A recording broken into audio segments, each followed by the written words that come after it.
5:35 p.m. 26th of April 2018. Building board meeting. Roll call. Mr. Steele? Here. Mr. Straight? Mr. McCann? Present. Mr. Soboleski? Hello. Mr. Field? Here. Mr. Loken? Here. Mr. McKee? Here. We have a quorum. Mr. Fredine is running late, but he should be here within the next 15 minutes. And for staff, Ross Knopfinger, Here. Harry Heil, Here. and staff is present. Okay. So, approval of agenda or any agenda changes? Mr. Chairman, I would move for approval of the agenda as printed for tonight's meeting. Second. Second. Motion passes. Do we do this? So approval of the minutes from March 16th, 2017. Chairman, I move for approval of the minutes of the March 16th, 2017 meeting of the. Second. Second. Motion for approval of minutes passes.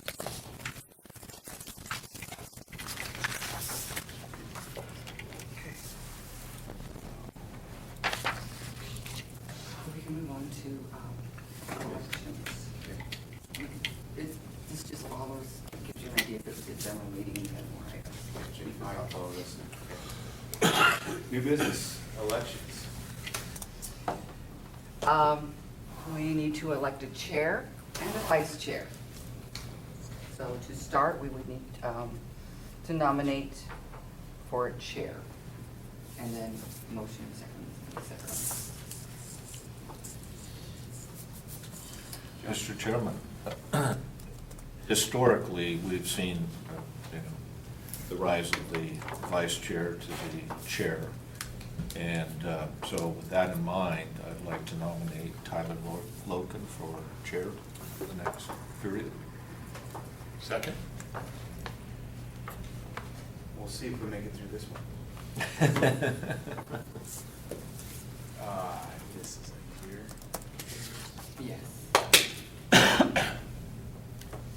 I accept. Probably at this point, should make sure there's no one else with. Sure. And we do need a vice chair then. Right, but make sure there's no one else that wanted to nominate someone else for chair. And then if there was no one, then. And all in favor, what you would have to say? All in favor of Tyler Loken being chair for the next year from now? Say aye. All opposed? Seeing none, I will do my best to run these meetings well. And yeah.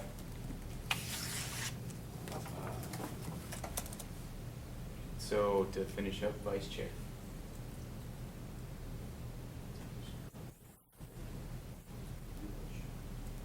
Sure. Mr. Chairman, I'd like to nominate Sterling Strait for vice chair of the board. Second. Okay. Sterling, let's give it to you. Okay. Is there any other nominees? Okay. All in favor of Sterling Strait being the vice chair for the next year? Aye. Okay, I got some good backup. Congratulations, guys. Now we need to go 3-member panels for this next year, is that correct? That is correct. Okay. And And I have the list. And this is how it was in last year. For electrical, it was Mr. Cowan, Mr. McKee, Mr. Edwards was an alternate, Mr. Steele was an alternate, and Mr. Boney was an alternate. But we have lost Mr. Edwards and Mr. Hawkins. So that kind of still leaves everything open. If everyone wants to stay the same for electrical?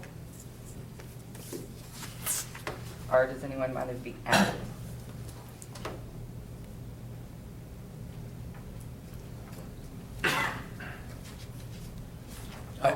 I've always been happy with it. I think we'll go through just the names and where they're at now, and then I guess if anybody wants to see any changes, we can go from there. Because I don't even remember quite everyone I was on, so. You start with a reminder which committees we have. Yep, so we have electrical, mechanical and plumbing, civil/structural, and architectural. So for electrical, did you hear all those names she read out? Yeah. Okay, and then for mechanical plumbing,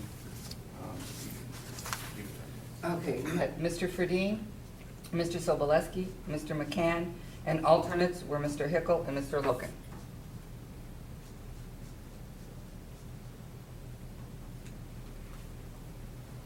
We're good? Okay. As for the civil structural, we had Mr. Loken, Mr. Hickle, Mr. Straight, and Mr. Feller. Alternates were Mr. Field and Mr. Hawkins. Okay. As for architectural, it was Mr. Boney, Mr. Steele, Mr. Loken, and/or Mr. Brady. Alternates were Mr. Straight, Mr. Hickle, and Mr. Feller. Add me to that. Okay?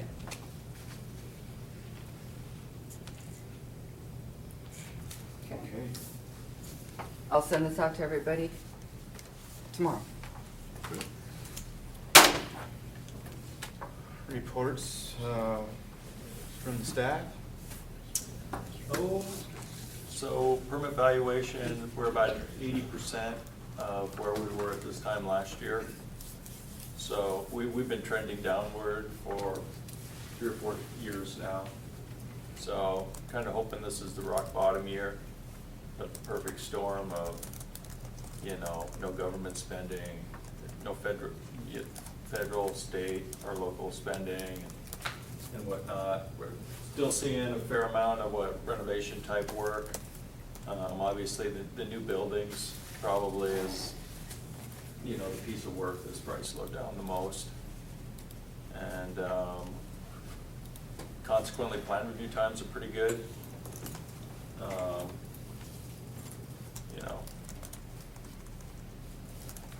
Don't know if I have much more to add. If anybody else would like to add any discussion about what they're seeing out there in the local economy and how they think things are trending, I'd be open to listen, but. It's increased for us this year, so maybe, we're kind of a precursor. We would see it before you in the engineering. We're probably up 25% this year compared to last, and we were trending down every year up to this year. But These new projects?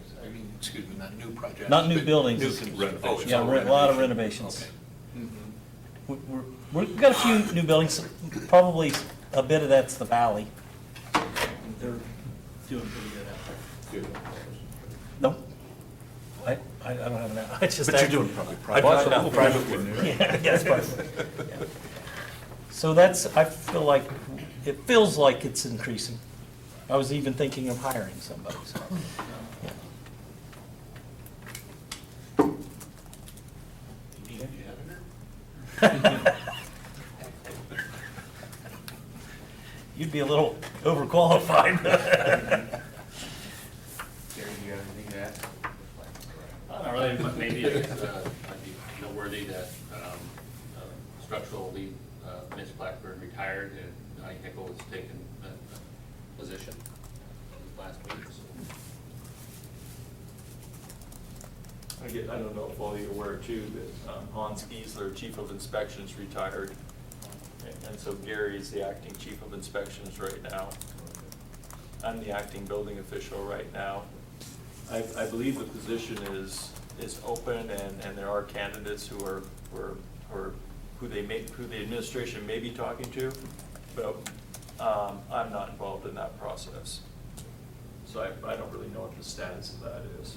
Are you one of them, or? No, I'm not a candidate for the Okay. building official position.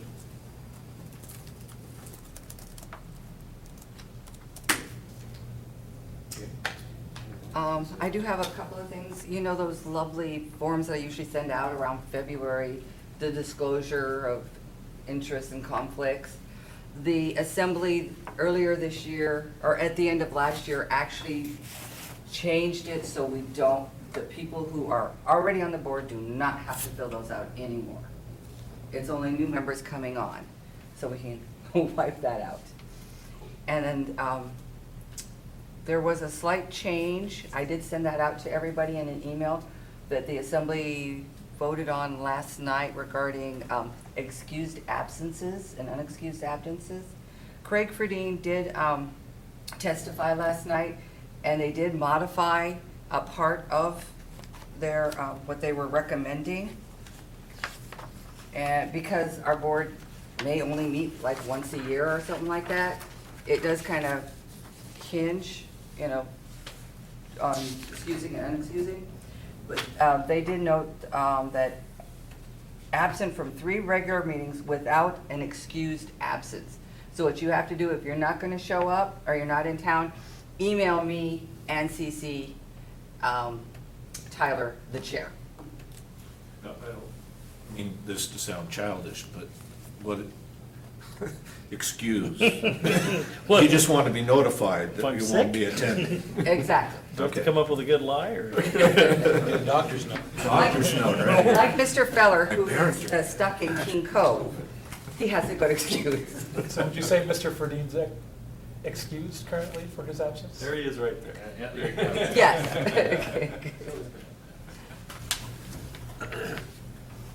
So, those are my only 2 changes that I have. Oh, we can start now. Hi, Craig. I was ahead of you guys over at the LUSAC. Okay, well, if there's no other reports, then we'll move on to board member comments. Board member comments? I don't know if this is a comment, but a question about code, changing code. Where are we headed and going with that? Code committees. So the plan was to form the code committees late summer, fall, when we figured we'd be slowing down. We could actually probably do code committees even more through the summer, depending on how busy everybody was and what they thought. But we're skipping the 2015s and we're moving straight on to the 2018s. I don't know what your opinion is, but you know, after doing this for 20-plus years, this 3-year code cycle is a little absurd in my opinion. And most of the changes are just editorial in nature and lack substance, and it's a lot of work for all of us to go through this every 3 years. And then subject our codes to the whole assembly approval process that can take on a life of itself. So, yes, that was a goal to take this on this fall, but people are slow and looking for things to do. We could start it actually late summer even. Electrical and elevator, we're working on it already. Yeah. Correct. I knew what elevator was out there. Electrical's on. Yeah. Already had 1 meeting. Do you happen to know what the state's plan is? So you got 2 different agencies with the state adopting codes. You got the fire marshal's office, and then you got the Department of Labor who adopts the plumbing code and the elevator code and the electrical code. And so the Department of Labor, they've already adopted the 2018 plumbing code, correct? 2015 plumbing code, alrighty. Yeah, and so the electrical, and the state has already adopted the 2017 NEC, I think. Month, I think. What'd you say? gonna be May, I believe. Yeah, we were struggling to try to catch up, though, to be on track with, yeah. Catch up. Yeah. The State Fire Marshal's office, the last they indicated, they were skipping the 2015s and we were gonna go on to the 2018. But I'm not sure what their timeline is for that. And that would be the mechanical code and the building code and the fire code.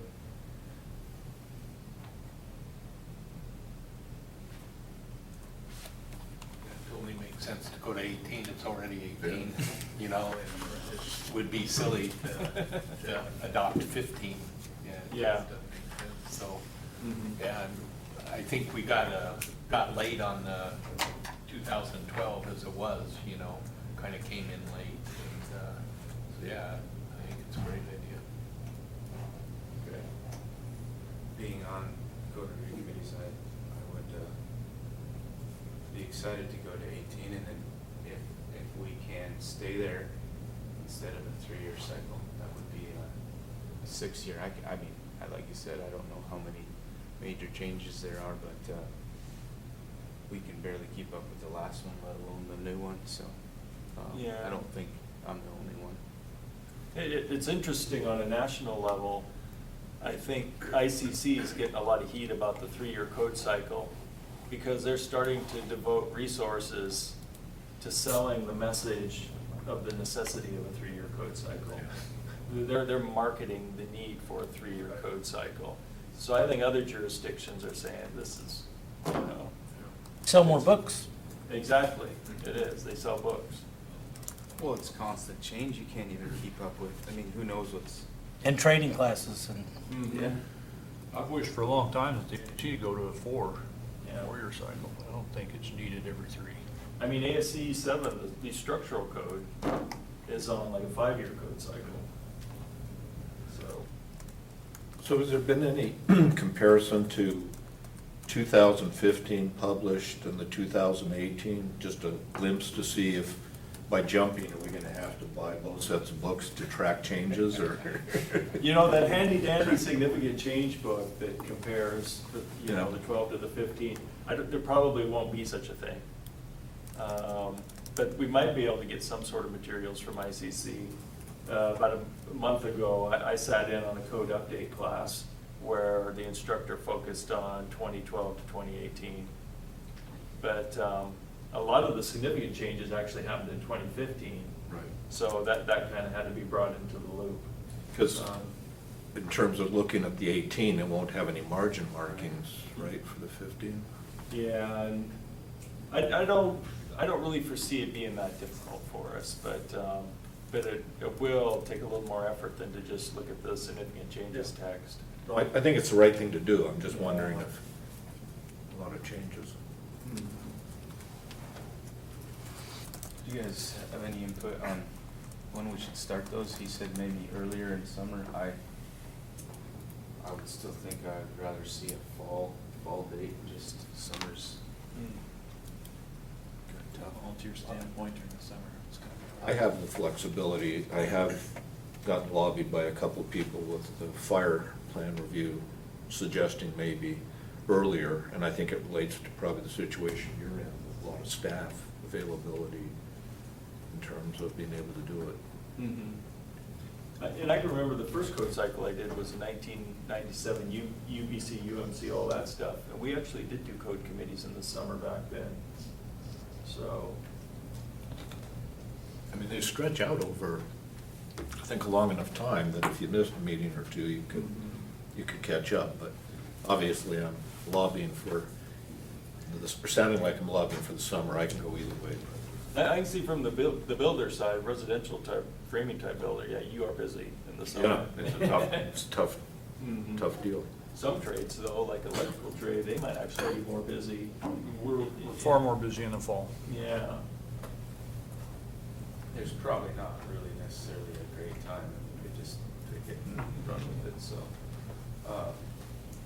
you will set that, or how is that set? Or what? We will set it, but with input, you know. Okay. It would be nice to get some input or recommendation from the board on that too. not requiring it, but, and it could be as informal as just board members email me, their opinion, and we can just kind of do it. When does summer start up here? When the rate restrictions come off the road.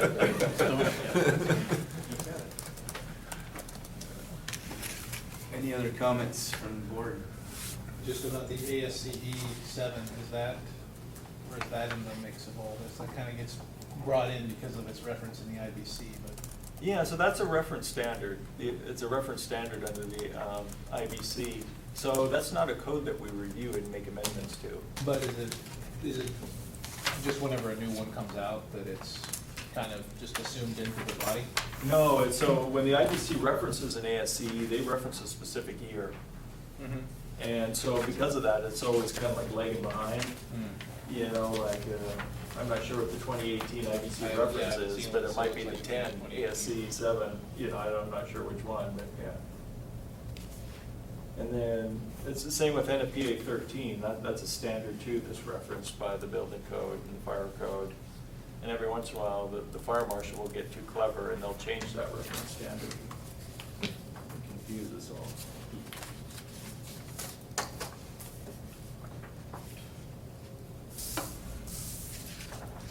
Okay, there's no other board comments? I guess that I'm gonna just bring up one more item. So the last meeting we had, which was about a year ago, it talks about it in the meeting minutes. It was the approval of the form for the 3-member panels and how many documents could be submitted, how many pages of documents could be submitted to the 3-member panel. And, it had gone on for like 2 years that we talked about this whole thing. And one time I thought everybody was in agreement that, we should limit the number of pages. And we had that limitation in there, and then at this last meeting, the limitation was taken out. And so today, there still is no limitation to that. And I talked to Tana about it a little bit. I was really surprised to see that, because I certainly would have voiced my opinion against that. I guess I've been on too many of them where we've had a crazy amount of documents placed in front of us to try to decide from. But it is my understanding that that according to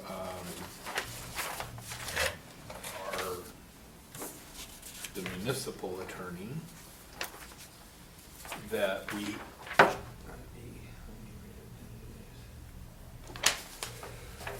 that somehow we need to get the limitation into the code. When we redo the code, we have to, when it talks about the board and things like that, we have to put in the code a set standard. Otherwise, it's not considered truly legal. So that would be the administrative code? Yes. So planning and zoning, UDC, the planning board, and other boards like that, even the assembly, has set standards in their code. And this was kind of a start. Okay, so I guess I just want to bring up that I think that we should act on this, since it involves, we're the ones that have to try to absorb 400 pages of stuff and within a 2 to 3 hour time render a decision. I think it's absurd, and some of it's just not necessary. And I assume that limitation would also be a limitation of the MOA and their documentation that they have to present, their side of it, as well as the person that is the plaintiff or whoever they are, so. This is something I wanted to bring up because it's important to me, because like I said, I've been on three of them now that have been, ridiculously large quantities of information that we've tried to absorb. Did you receive that the day of the meeting type of receive the information, or have it in advance of meeting, or? What's that now? Oh, no, we got it in, well, the very first one was not in advance. Right. And that was back in the days when we were not getting, you were handed the information the night you walked in there. But I've been on 2 others, I've been on 6 total 3-member panels. And 2 of those have been a lot of paperwork, Del Isabel being one of them. I'm sure you guys remember that one. And that being the most. And then the more recent one was the flip house, the house flippers. Oh, So I just think that there's a need for it. I mean, if it's really got that much documentation, then we probably just don't have any business. I mean, it needs to go to the courts, not to us. I mean, or try to get them here sooner than multiple years of infractions, you know. that's a good point. I mean, that Del Isabel one, that should never went to the building board. To update, he's currently suing the municipality Oh, really? for evidently the 5 building officials that existed there since 2002 had all somehow got together to conspire against him to prevent him from enjoying his property. But, That might be more his wife than. yeah.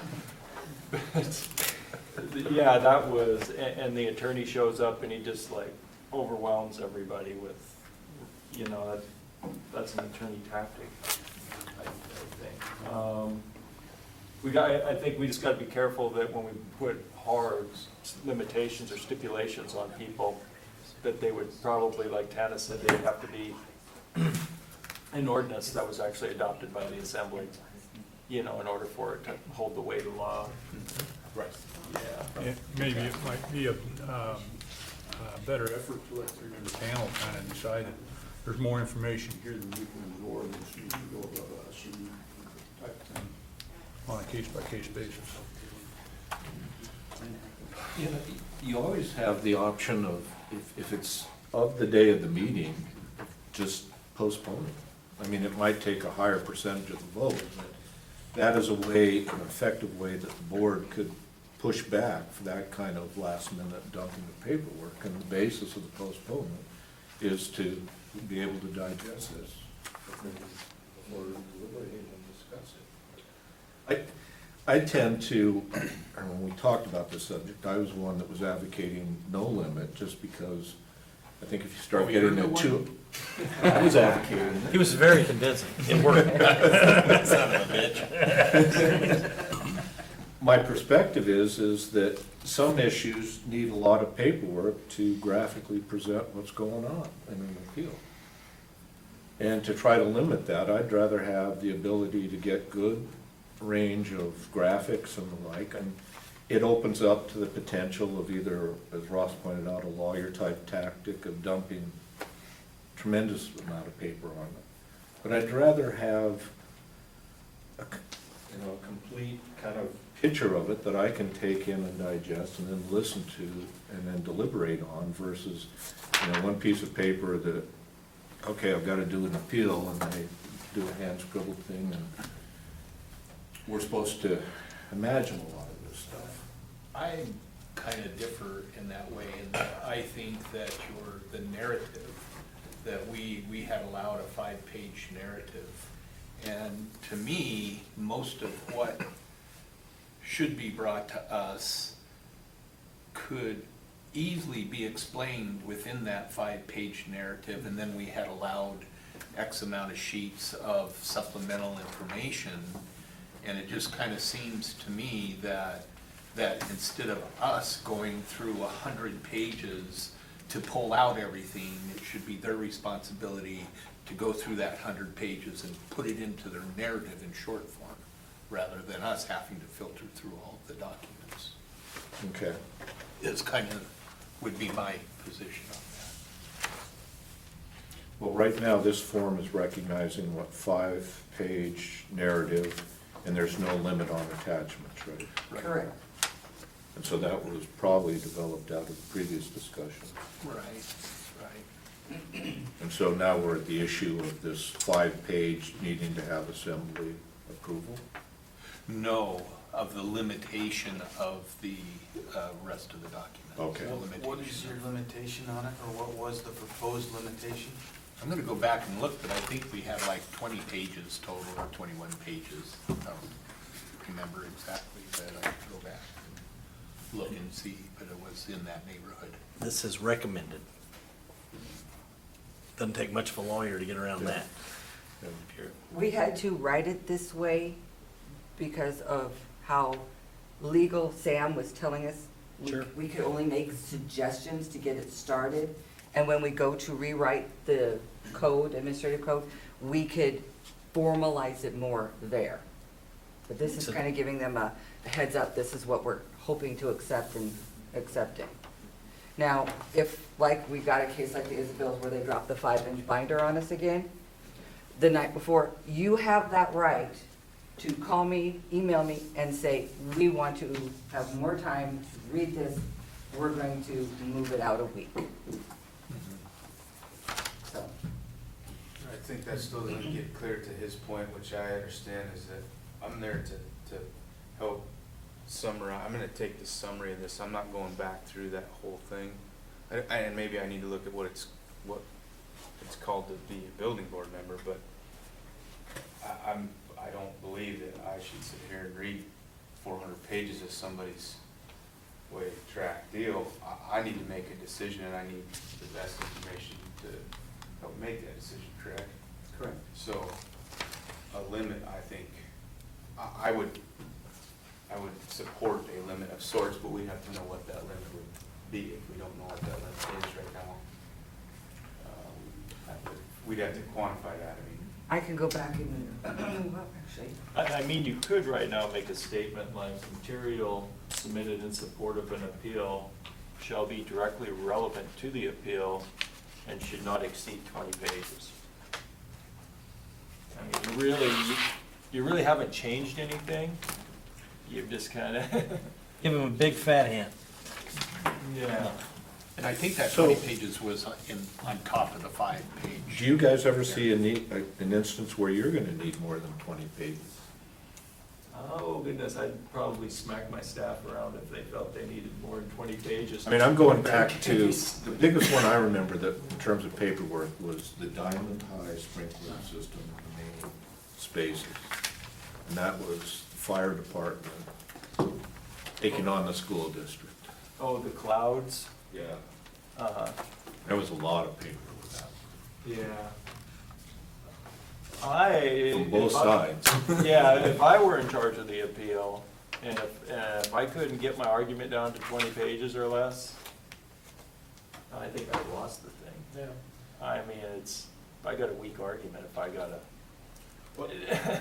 I'm not advocating more just to do more. I just was worried about limits that start then saying, well, 1 or 2 more drawings or sheets that are real graphic, explain the issue, might solve it, but I'm willing to go along with this.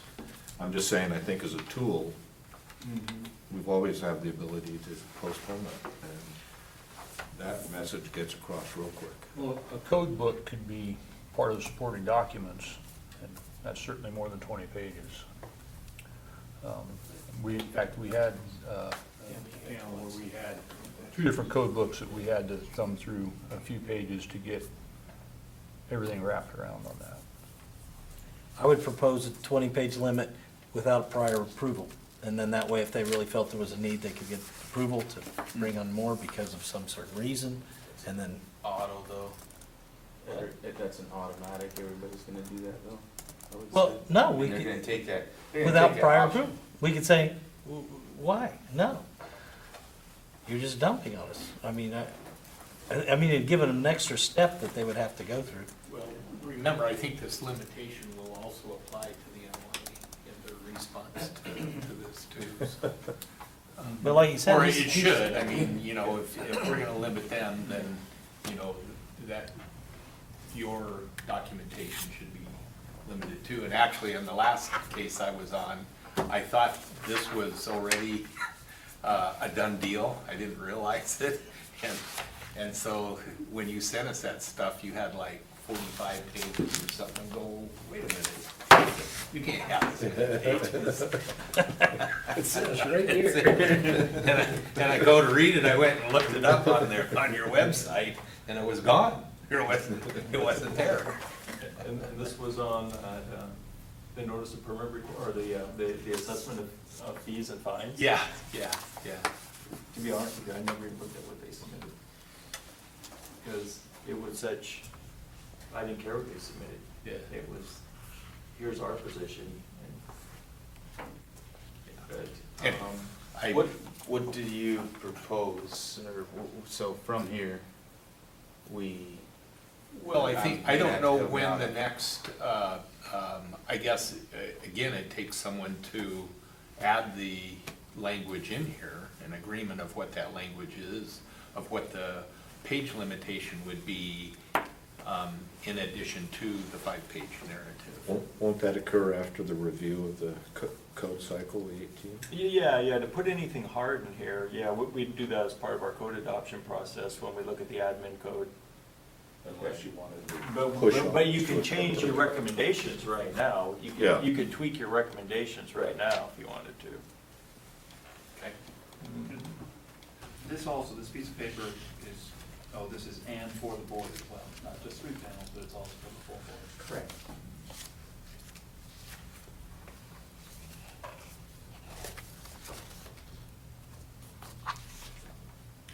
So, Pardon?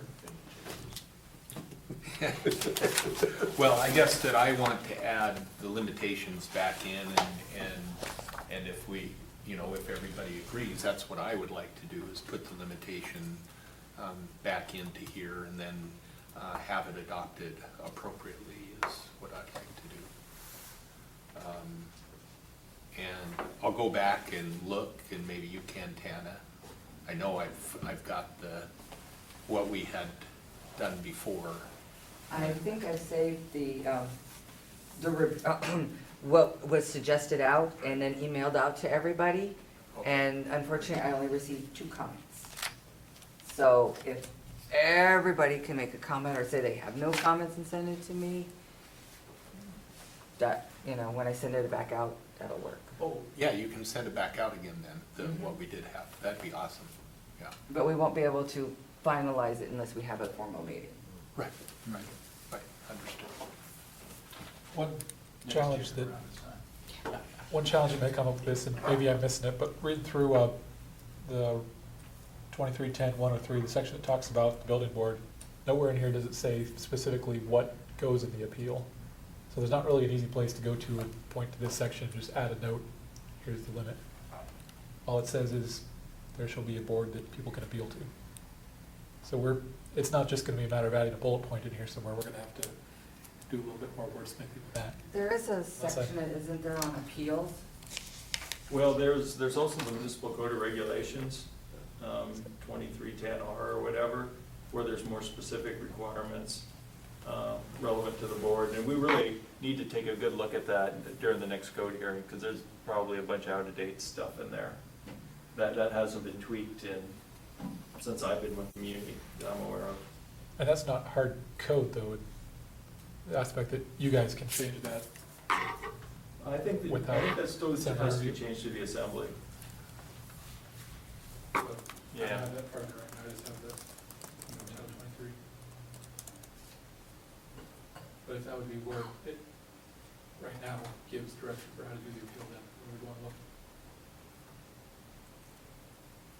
Well, I think, we probably, after this meeting or whatever, you might want to get into Muni Code, or we can get a printed copy, we can send a link or a copy out to everyone so that everyone can review what's in the Code of Regulation. That'd be great.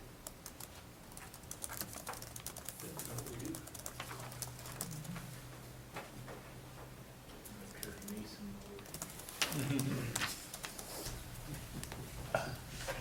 Is there any other comments from the board?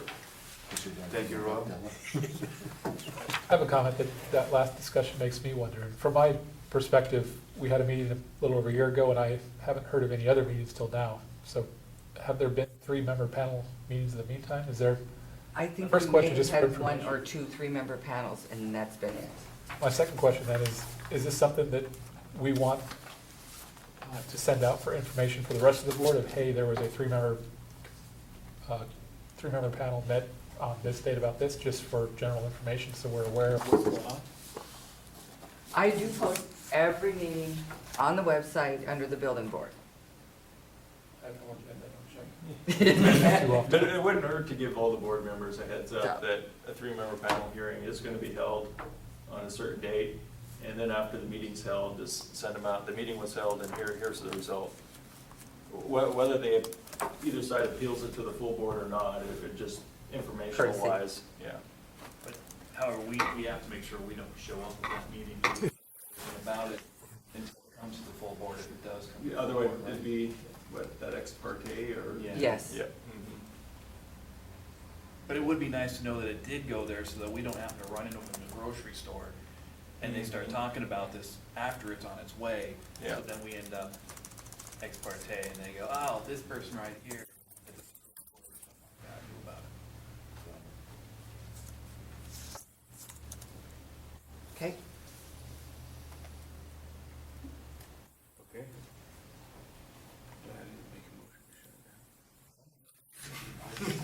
No, you cannot. I move to adjourn. Second. All right, Third. Second, third, all in favor? Aye. Aye. Take it away.